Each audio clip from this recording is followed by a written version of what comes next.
गुरुदेव भगवान की जय।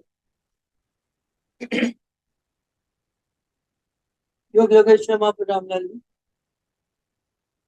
योग मार्तंड गुरुकेश्वर भगवान, हम सभी के प्राणधार शत्रु सदगुरुदेव योगेश्वर जीवदास महाराज जी के पावन श्री चरणों में साष्टांग धन्यवाद। नाम से ठाकुर, ये प्रभु जी की कृपा करुणा आशीर्वाद से कुछ सत्संग करें। सत्संग में महाराज जी आधा ज्ञान देते हैं और हमारा परम कर्तव्य ये होना चाहिए, हम ज्ञान के शब्द को अपने क्रियात्मक जीवन में उतारें। ज्ञान बहुत सुनते हैं, पढ़ते हैं और आचरण करने की कोशिश भी करते हैं, परंतु जब तक हम निरंतर अभ्यास करके उस ज्ञान को अपने आचरण में पूर्ण रूप से ना उतारे, तब तक उस ज्ञान का पूर्ण लाभ हमें नहीं मिल सकता। कई बार क्या होता है कि इंसान के अंदर ज्ञान होते हुए भी उसका मन भ्रमित हो जाता है,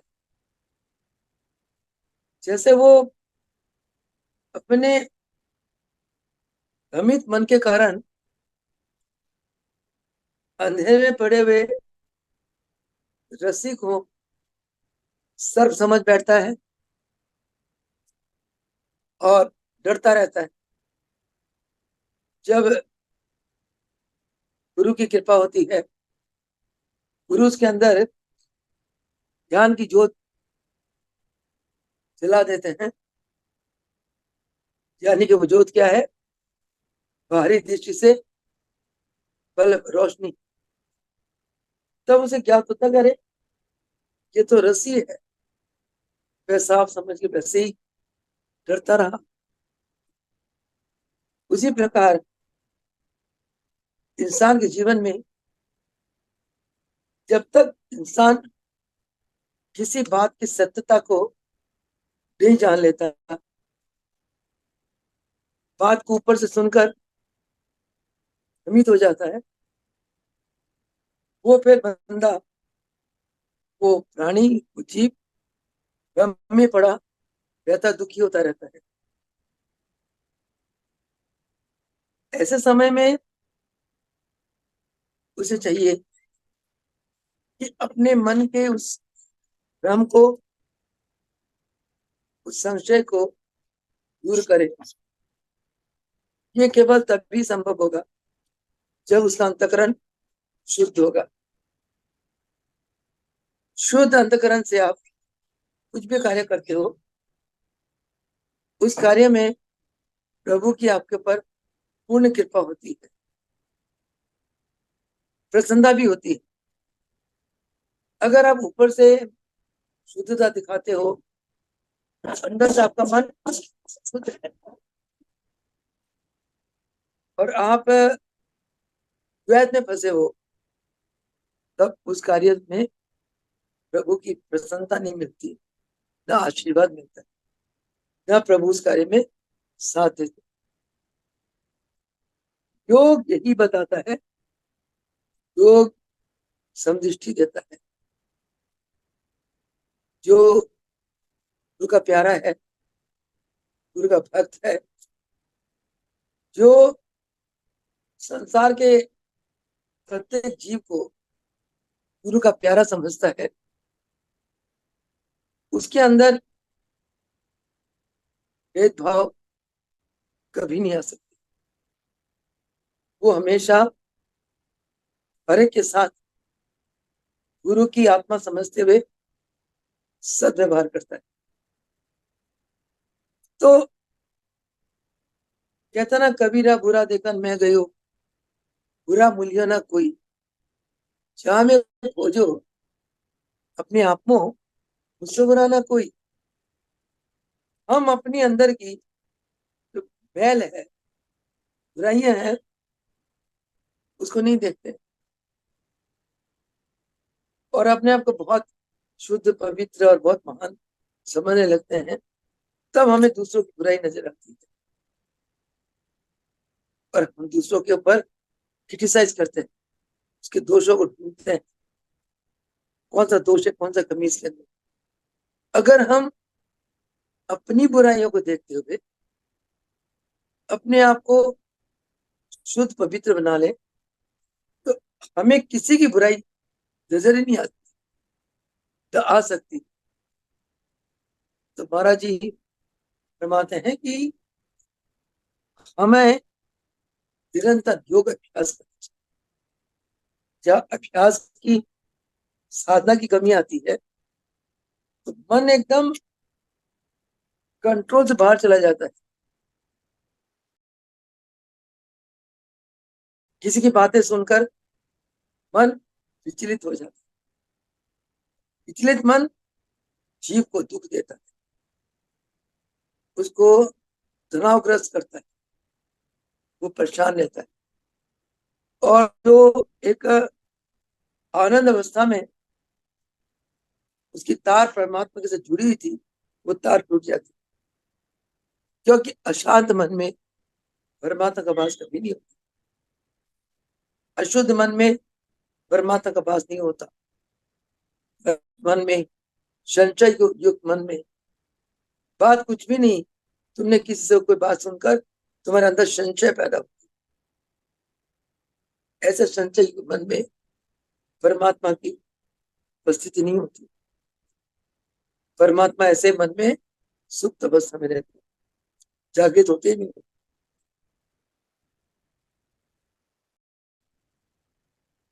सारी बातों का एक ही सार है, जो गुरुदेव के जीवन में मैंने पाया, देखा।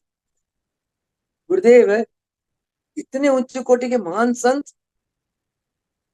जो समनिष्ठा, सम प्यार करने वाले, सबको बराबर सबको देने वाले, उनके लिए भी लोग भ्रमित हो जाते थे। हम और आप तो कौन सी गिनती में आते। इसीलिए कभी कोई भ्रमित होता मैं जीवन देखती हूँ, मैं दर गुजर कर देती हूँ कि हम किसी के भ्रमित होने पे हम परेशान तब होते हैं जबकि हमारे अंदर ऐसी बात है, अरे ऐसी बात गलत हो गई, वो ठीक भ्रमित हो रहा है, हमें ऐसा नहीं करना, माफी मांग ले, क्षमा मांग। परंतु जब आपके अंदर कोई ऐसा कोई छल कपट या कोई द्वैत, कोई बात ही नहीं है और अगला आपके लिए भ्रमित हो रहा है,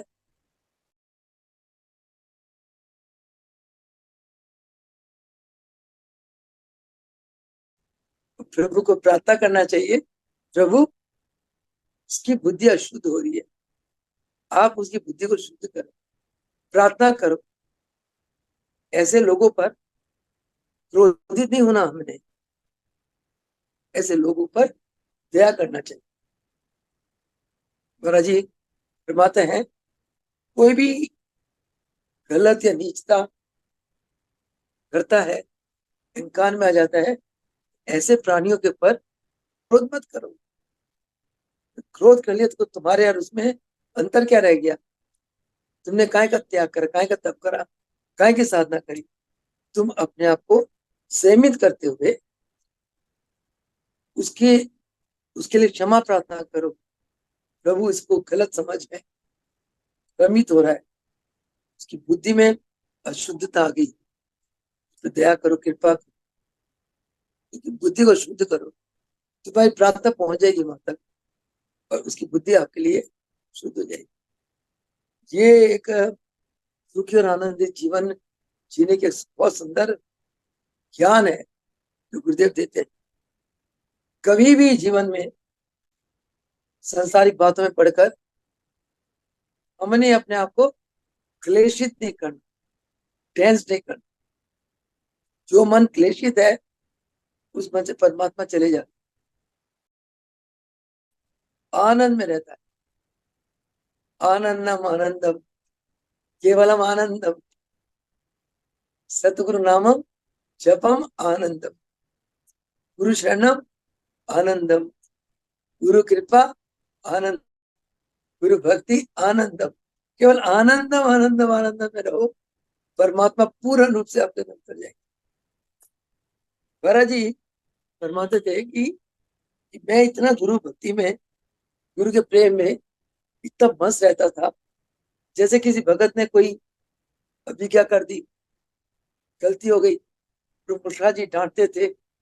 कहते एक दिन ऐसा हुआ कि एक भक्त को प्रभु मुखरा जी क्रोधातुर हो रहे थे। कहते मैं अचानक उधर से गुजरने लगा, मेरे को देख के प्रभु जी एकदम शांत हो गए, मौन हो गए, चुप हो गए। कहते मैं सोचने लगा ऐसा क्यों हुआ।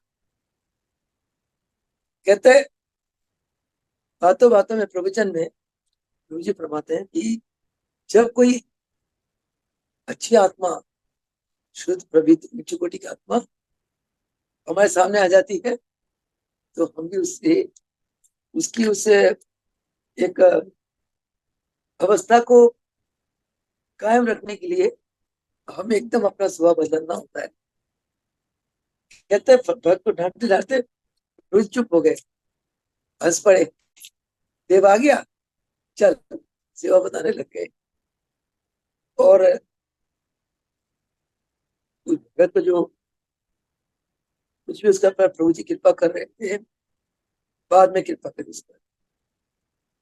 तो ऐसा है। अब प्रभु मुखरा जी इतने हर वक्त खुश रहते थे, रामलाल जी उन्हें देख देखकर प्रसन्न में रहते थे। मुखरा जी प्रभु प्रेम में इतने दीवाने थे। कहते हैं महाराज फरमाते, रामलाल प्रभु जी जब सामने गति में विराजमान होते थे, मुखराज प्रभु जी उनके प्रेम में खींचे चले आते थे और दौड़ते हुए उनके गोदी में पड़ जाते। रामलाल प्रभु जी उन्हें ऐसा प्यार करते थे जैसे माँ बिछोड़े बच्चे को प्यार करती, क्योंकि प्रेम में नियम नहीं है, प्रेम में ही ईश्वर है। अगर हम महाराज जी के बड़े बड़े यज्ञों में जाते हैं, उत्सवों में जाते हैं, अगर हमारे अंदर प्रेम नहीं है, हम संसारिक छोटी छोटी बातों में मन को उलझा दिया, तो ऐसे स्थान पर जाकर भी जैसे एक एक व्यक्ति गंगा में जाकर प्यासा लौट आता है, हम ऐसे प्यासा लौट आते हैं, कुछ हासिल नहीं होता। इसीलिए ढाई अक्षर का प्रेम, ईश्वर को हम अपने हृदय में रखे, इस भार को अपनाए, प्रेम लेकर प्रेम बांटे।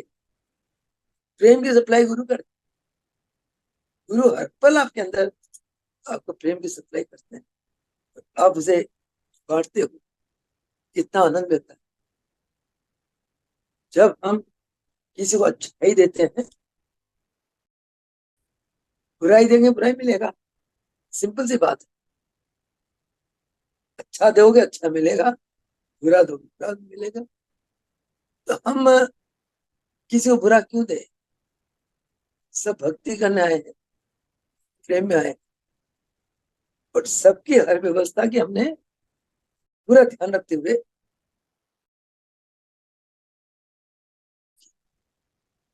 मुझे याद है कि जब रामनवमी हुआ करती थी, शुरू में तो हम लोग एक एक महीना पहले अपने अपने कमरों में खूब मौज मारते थे, सेवा मौज आनंद सब कुछ।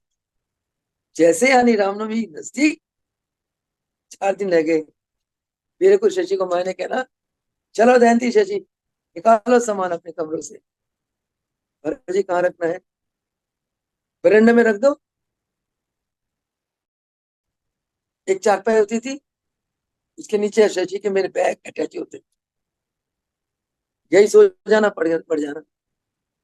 तो हमने कभी भी मन में दोष नहीं करा कि जिस कमरों को हमने प्रभु की कृपा से कुछ सेवा देकर हमें हम एक महीने से रह रहे हैं, भगत आ गए तो हमें गुरुदेव ने कहा कमरा खाली करो, कोई रोष नहीं आया।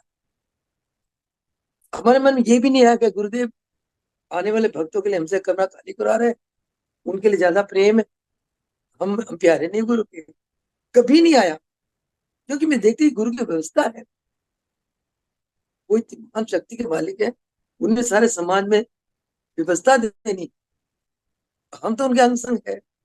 नए भक्त को, ताकि वो भगत जुड़े रहे, उनको असुविधा ना हो, परेशानी ना हो, सुख मिले, आनंद मिले, और जुड़े रहे हमेशा, प्रभु के प्रति उनका प्रेम बढ़े। इसलिए महाराज जी उन्हें हमारे कमरे खाली करा के मैं दे देते थे। क्योंकि महाराज जी फरमाते थे कि बेटा तुम्हारा, जब से तुमने नाम ना लिया, तुम्हारा शरीर मेरा शरीर, तुम्हारी आत्मा मेरी आत्मा है। ऐसा महाराज जी हमें, तो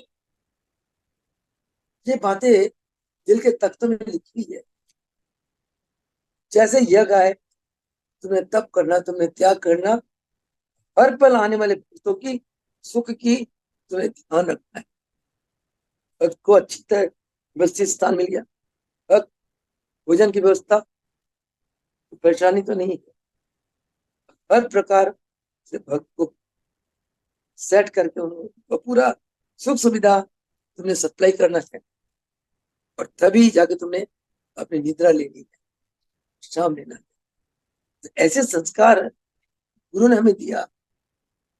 इसलिए लगता इस फंक्शन में, ब्रिजघाट में, मैंने अपना कमरा भी छोड़ दिया, बंधन में सोई में, बाथरूम, अपना कमरा, स्टोर, सब कुछ त्याग दिया। कृष्णा बहन जी साक्षी है।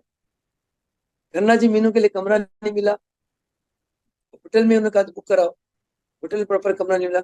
मैं कह रहे तुम मेरे कमरे में रख लो, मेरे बाथरूम यूज कर लो, मेरा क्या है, मैं तो पड़ जाऊंगी, बरंडा के नीचे सो जाऊंगी, पंखा चला खुला चला, कोई दिक्कत नहीं आती। उससे जो मैंने उनके गुडविल गेन करा, मेरे पास वो शब्द नहीं है।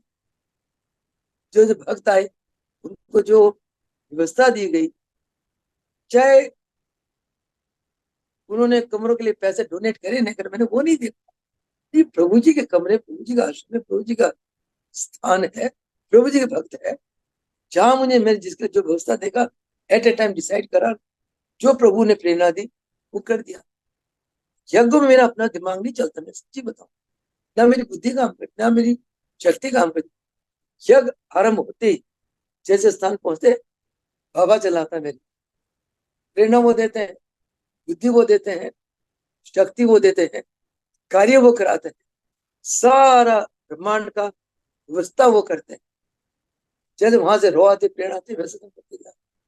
फिर भी अगर कोई सोचे कि भाई ये इन्होंने ऐसा करा, ऐसा करा, ऐसा करा, उनके लिए भी मैं गुरुदेव को प्रार्थना करती, प्रभु उनके विचार, उनकी बुद्धि शुद्ध कर दो, उनको भ्रम हो गया। तो ऐसे जो व्यवस्थित, एक संयमित और दिव्य जीवन की शिक्षा देने वाले गुरुदेव, जो आत्माएं गुरु के चरणों में 55 साल सेवा करके, रगड़े खा खा के यहाँ तक पहुंची, उसके लिए तो सारे गुरु के रूप हैं, उसके लिए सब प्यारे हैं, सब अच्छे हैं। यही कारण है मेरा मानस पटल हमेशा विचारों से मुक्त रहता है। किसी के लिए कोई विचार नहीं, कोई गलत बात नहीं, सब अपने हैं, सब प्रभु के हैं। ना राग है, ना द्वेष, ना अटैचमेंट, ना डिटैचमेंट।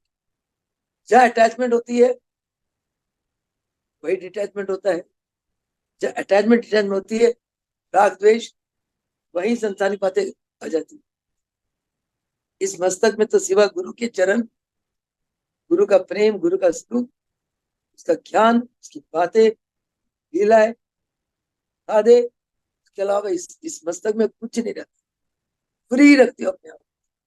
यही कारण है, सब कहते हैं बहन जी आप पर मुस्कुराते रहते हो, मैं क्या, वो मुझे ज्यादा रहता है, मस्त लगता है। वो मस्त रखता है तो मैं मस्त रहती हूँ। वो कभी मुझे दुखी होने देता ही नहीं। जरा सा मन में कुछ बात आती है, बट एकदम तैयार। मैं यज्ञ में चलने के पहले 1000 बार प्रार्थना करती है, प्रभु आपके यज्ञ में आप ही ले जा रहे हो, भक्तों की व्यवस्था आप ही करना, पूजन की व्यवस्था आप ही करना, सत्संग आप ही करना, भक्तों को ज्ञान आप ही देना, भक्तों को भजन आप ही बुलाना, भक्तों का आशीर्वाद आप ही देना, भंडारा आप ही बनाना। मैं यहाँ तक कहती हूँ, भंडारा आप ही बंटवाना, सबको आशीर्वाद दे के विदा आप ही करना। मैं अपने कर्तापन कभी मन में नहीं रखती। फिर भी अगर किसी को भ्रम है तो प्रार्थना ही करती कि सब अपना भ्रम को दूर करें। और इसी के ऊपर आज सत्संग था कि हमारे जीवन में जब तप आता है, त्याग आता है, तो हम निखरते हैं। जैसे सोना को अग्नि में डालते हैं, सोना चमकता है, जितना अग्नि में डालते उतना निखरता है। उसी प्रकार जितना हम तप करेंगे, त्याग करेंगे, संयम अपने अंदर रखेंगे, उतनी ही ये आत्मा चमकती है, उतनी हमारे जीवन में, हमारी आत्मा में दिव्यता आएगी। तो कष्ट का आना मनुष्य जीवन में बहुत जरूरी है, क्योंकि कष्ट पाए बिना हम ऊंचाई तक नहीं छू सकते। इस घाट में इतने पसीने आते थे, जैसे पसीना सूख जाना, ठंडी हवा चलनी है, वही शरीर पसीने आ रहे, पता ही नहीं जो पसीने आ रहे, कोई गर्मी नहीं। तो पंखे के लिए ऐसा लगे कूलर के नीचे आ गए। इतना आनंद आए वो, जो 8-10 दिन महाराज जी ने चरणों में रखकर सेवा बख्शी। मैं बताऊं, उसके बाद है 3 दिन तक सुबह शाम जैसे मैं सोऊं बाहर के दर्शन, मैं पड़ जाऊं गहरी नींद आ बाहर के दर्शन। 3 दिन इतना प्यार किया महाराज जी ने। मैं कहा वारे गुरु, कमाल है तू, मूर्ख नादानों को इतना महान गुरु तू, इतना प्यार। और जैसे तीनों दिन में बिलसाड़ी दुनिया में कोरी भर भर के प्यार दिया महाराज जी ने। 3 दिन लगातार, 17 में आई, 18, 19, 20 तक। कल तो फिर योगा डे था। कल तो योगा डे का कमाल ही था। कहाँ कहाँ से बैंक वाले आए, वो कहते हैं हमने आपको ज्वाइन करना है। मुझे ऐसा लगा मुझे पता नहीं हर्षों से कहा बंदे भेजा है। कोई कहता है हमने रिफ्रेशमेंट देना है, कोई कहता है हमने गिफ्ट बांटना है, कोई कहता है हमने टोपियां बांटनी है, कोई कहता है हमने योगा के वो जो है ना, क्या कहते हैं उसको, बुनियान, टी शर्ट, कोई कहता है वो बांटना है। खूब लूटे कल तो, इतने केले चढ़े, इतने केले चढ़े। कल यहाँ बांटा, कुरुक्षेत्र बांटा, आज फिर से बांटा। अभी भी कम से कम 4 दिन पड़ेंगे। कल सुबह सत्संग है, जब लोग साप्ताहिक मन, आजकल तो क्या पाठ पूजा करते हैं, एक लास्ट टाइम से पाठ पूजा शुरू कर दिया। तो कल फिर वो केला बांट देंगे। इतना बरसाया प्रभु जी ने, बारे बार। और इतने जगह से फोन आ रहे हैं कि ब्रिज घाट इतना सुंदर बन गया, गुफा की बहुत तारीफ कर रहे हैं, इतना रमणीक स्थान है, इतनी दिव्यता है गुफा में। और पर यहाँ तक रुकना नहीं, प्रभु जी के चरणों में यही प्रार्थना है, प्रभु इस आश्रम को, जिस आश्रम को आपने अपने गुरु के प्यार में बनाया, उस आश्रम को विश्व के स्तर पर ध्यान योग केंद्र बना। जाए, बैठते ही धरती को चूमते ही, वहां का जल पीते ही और ध्यानिस्त हो जाए, समाधि हो जाए। और मैं जितने दिन वहां रही, महाराज जी को यही प्रार्थना करती रही, हे प्रभु इस बच्चे को समाधि में रखना, और इस शरीर से सेवा अपने आप करना, अपने आप करवाना। मुझे अपने चरणों की समाधि, अपने चरणों के प्रेम में रखना। गुरु जी ने सुना, अभी भी यही मांगती हूँ। बस वो बहुत हो दिया, समाधि दे दो, संसार से एकदम उपराम कर दो। हो गया काफी, 90% तो उपराम हो गया। संसारिक बातें सुन सुनकर कि तुम्हारे मन में कोई बात भी नहीं है, फिर भी चर्चा के विषय सुनकर और उपरांत आ रही है, मन और उपराम होता है। इसलिए कहते हैं कि महाराज जी फरमाते थे, सुख के माथे शील पड़े, जो नाम हृदय से लाए, बलिहारी उस दुख को, जो पल पल नाम हटाए। इसलिए जीवन में दुख आते हैं, हमने उस दुख को कभी दुख नहीं समझना, समझना कि ये दुख हमें ऊंचाइयों में ले जाने के लिए आया। एक बात और है, अगर कोई आपकी निंदा करता है, आप खुश होना। क्यों दिव्या? खुश होना चाहिए ना, क्योंकि जितनी आपकी निंदा होगी उतने आपके पाप कर्म कठिन। निंदा करने वाले के का पाप में बढ़ जाते, गुरुदेव का फरमान है। और जैसे बच्ची थी मैं, किसने कुछ कह दिया, मैं महाराज को हमेशा अपने माता पिता भगवान सका सब कुछ माना। मैं कह दे महाराज जी देखो, मैं ऐसी तो हुई नहीं, न मैं ऐसा कुछ किया, वो मेरे बारे में ऐसे कह रही है। भाई जी रिएक्ट नहीं करते थे, मुझे कहते थे बैठ जा, कहते एक कागज पेन ला, 2 लाइन नहीं लिखी। महाराज जी कहते थे, फरमाते थे कि तेरी जितनी निंदा होगी ना, उतनी तू ऊंचाई में जाएगी, उतने तेरे पाप, जन्मों के पाप कटेंगे। जितनी प्रशंसा सुनेगी, तेरे पाप बढ़ेंगे। जीवन में एक तो प्रशंसा मत सुनना, बुराई करता ना, उनसे प्रेम करना। बहुत अच्छी शिक्षा, बहुत अच्छे गुरु है। कहते बुराई करने वाले तेरे को ऊंचाई तक ले जाएंगे, क्योंकि उसे अहंकार का विनाश होता है। परमात्मा को पाने के लिए अहंकार का विनाश बहुत जरूरी है। वे महाराज जी ने कागज पेन मंगवाना, क्या लिखवाते थे निंदक को नेड़े रखिए, निंदक को नेड़े रखिए, आंगन कुटीर चुबाए, बिन पानी बिन साबुन के, पल पल मैल धुलाए। क्यों डाली? ठीक बात है। निंदक को नेड़े रखिए, आंगन कुटीर चुबाए, बिन पानी बिन साबुन के, पल पल मैल धुलाए। और हमारे साथ उल्टा होता है, कोई निंदा करता है तो हम बड़े टेंस हो जाते हैं। क्यों दीपा? भाई उसने क्यों कह दिया, ऐसा क्यों हो गया? मैं कहते बेटा कोई बात नहीं, कहते हैं कहने दे, उसकी सोच है, उसका विचार है। बड़ा ही फरमाते थे, जैसी दृष्टि वैसे सृष्टि। कहते बेटा, जिस रंग के तू शीशा पहनेगी ना, उसी रंग का तेरे को संसार नजर आएगा। नीला पहन ले, नीला नजर आएगा, हरा पहले हरा नजर आएगा।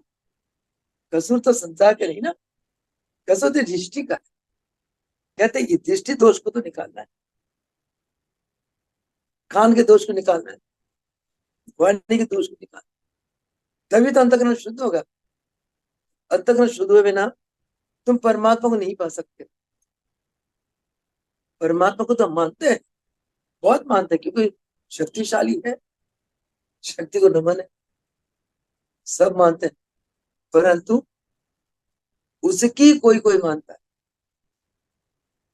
उसकी, यानी कि उसने जो हमें ज्ञान दिया, फरमाया कि इस ज्ञान पे अमल करो, वो कोई कोई करता है। चलो आगे चलते हैं। महाराज जी एक तो ये बताते हैं कि अगर हमारे जीवन में कोई कष्ट आ जाए तो हमें उससे घबराना नहीं है, क्योंकि जब जीवन में कष्ट आता है, कष्ट का सामना करते हैं, तो हम ऊंचाई तक पहुंचते हैं। ये मेरे पर्सनल लाइफ का मैंने एक्सपीरियंस करा। ये लाइफ जितना स्ट्रगल से भरा रहा, उतनी मुझे इस उम्र में अब जाके हर पल दिव्यता नजर आती। आनंद ही आनंद। चलो अगली बार महाराज जी फरमाते हैं कि मधुमक्खियां दूर दूर से तरह तरह फूलों का रस लेने के लिए फूलों में आ जाके चिपकती है। उसी प्रकार सत्संग में क्या होता है, अलग अलग संतों के, ग्रंथों के, महापुरुषों के अनुभूतियां होती है, और उन अनुभूतियों का हमें रस मिलता है। ना जाने किस समय कौन सा रस हमारे जीवन को बदल दे। अब सत्संग में जो हम लोग महाराज जी की वाणी, अनुभूतियां और उनके जो ज्ञान, इसकी हम चर्चा करते हैं, हमें बड़ा रस मिलता है, जो प्रेम मिलता है ना, ये रस, बहुत अच्छा लगता है, बहुत बहुत। इन दीदी रस आप में तो से जागर हो। पता नहीं कौन सा रस हमारा जीवन बदल दे। इसलिए कहते हैं कि ये सत्संग एक बहुत महान कल्याणकारी साधन है, जीवन को ऊंचाइयों में ले जाने की। आगे बरा जी ने फरमाते हैं कि हम अपने आप को अ, शत्रुओं के आक्रमण से कैसे बचा सकते हैं। संसार है, बहुत तरह की शक्तियां, तामसिक शक्तियां भी है।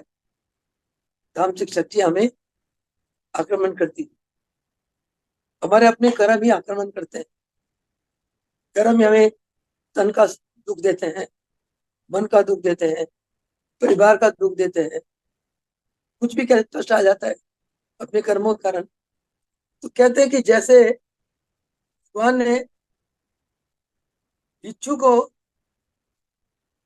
और मधुमक्खियों को अपनी रक्षा के लिए क्या दिया, डंक, है ना, और सांप को अपनी रक्षा के लिए क्या दिया, जहर। उसी प्रकार भगवान ने मनुष्य को आत्मा रक्षा के लिए क्या दिया, ध्यान। ध्यान एक बहुत उच्च कोटि का साधन है, जिससे अपनी आत्मा की रक्षा होती है। ध्यान के कारण ही मन में संयम आता है। संयमित मन विचलित नहीं होता। संयमित मन को कोई कुछ भी कहता रहे, वो कभी विचलित नहीं होता। इसलिए ध्यान जीवन में बहुत ही उच्च कोटि का साधन है अपनी आत्मा के रक्षा के लिए। समय बहुत हो गया है, एक और वाणी के साथ, एक और महाराज जी के वचन के साथ वाणी को विराम दूंगी। कहते हैं कि पानी चाहे घड़े का हो, तालाब का हो, कुएं का हो, सागर का हो, नदी नालों का हो, पानी तो पानी ही है। पानी की प्रकृति कोई बदल नहीं सकती। इसी प्रकार परमात्मा ने जो ये सृष्टि रची है, इस सृष्टि में परमात्मा चाहे राम बनकर आए, किशन बन के आए, रहीम बनकर आए, योगेश्वर बन के आए, कुछ भी रूप में आए, परमात्मा तो परमात्मा ही। तो हमने उसी परमात्मा का सभी को रूप मानते हुए परमात्मा तत्व, गुरु तत्व की पूजा करनी, उन्हीं को माना है। परमात्मा निराकार रूप में, कहते हैं सका रूप में कोई भी अवतार का नाम ले लेते हैं, रूप ले लेते हैं अवतार का, राम कृष्ण रहीम अल्लाह मसीहा यीशु मसीह कुछ भी, वही परमात्मा महाप्रभु रामलाल जी परमात्मा का ही रूप है। वही परमात्मा गुरु मुलखराज जी गुरु देवीदास के रूप में अवतार लेते हैं और मानव का कल्याण। इसलिए हमने गुरु को, गुरु तत्व को ईश्वर तत्व ही माना। गुरु और ईश्वर दो शब्द है, शक्ति एक ही। गुरु में साधारण गुरु की बात नहीं करती, पूर्ण सतगुरु, पूर्ण योगेश्वर भगवान, उनके अंदर जो शक्ति है वो शक्ति परमात्मा की शक्ति एक। और हम सभी क्या है, उसी परमात्मा से निकली हुई चिंगारी, यानी कि हमारे अंदर वही परमात्मा की शक्ति, वही गुरु की शक्ति अंदर है। हमने केवल साधना के द्वारा इसको पाना है। इसीलिए जितना हम साधना करेंगे उतना हम अपनी शक्ति को पालेंगे, तभी हमारा मानव जीवन सफल होगा। और वो वो साधना क्या है? योग साधना, जो सरलतम सर्वोच्चम श्रेष्ठतम साधन है अपनी अंदर की ईश्वरी ताकत, ईश्वर शक्ति को पाने के लिए। इन्हीं शब्दों के साथ आज के सत्संग को विराम देते हैं। वो सुखदेव भगवान की,